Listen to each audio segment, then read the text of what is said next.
First of all thank you so much అందరికీ.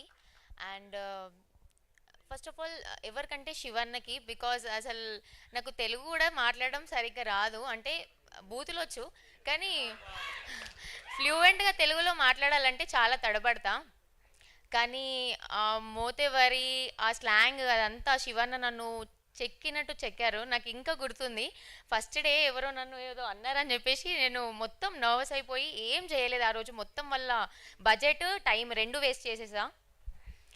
Second day Shivanna వాళ్ళ room నుంచి నా దగ్గరకు వచ్చి నైట్ 2:30 or 3 వరకు రాజు బ్రో నేను శివన్న ముగ్గురం ప్రాక్టీస్ చేసాం. గ్లిసరిన్ కూడా వాడలేదు నిజంగా చెప్పాలంటే. అసలు ఇది చెప్పాలంటే ఒక చిన్న ఏంటంటే నేను కనెక్ట్ అయ్యా. ఎక్కడ అంటే వాళ్ళు ఫస్ట్ నన్ను ఏడువు ఏడువు ఏడువు అంటే నాకు అసలు ఏడిపే రావట్లేదు, నేను ఎట్లా ఏడవాలి అని చెప్పిన.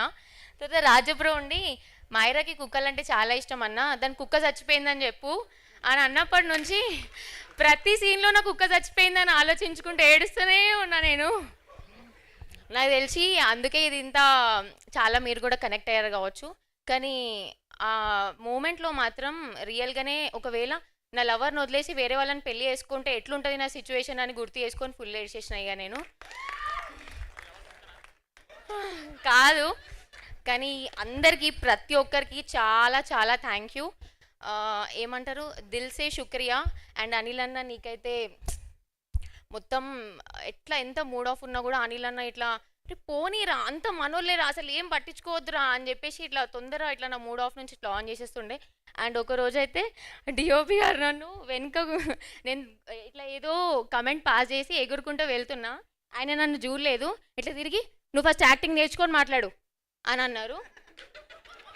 అది అది ఒక్కటి నాకు మైండ్లో తట్టింది.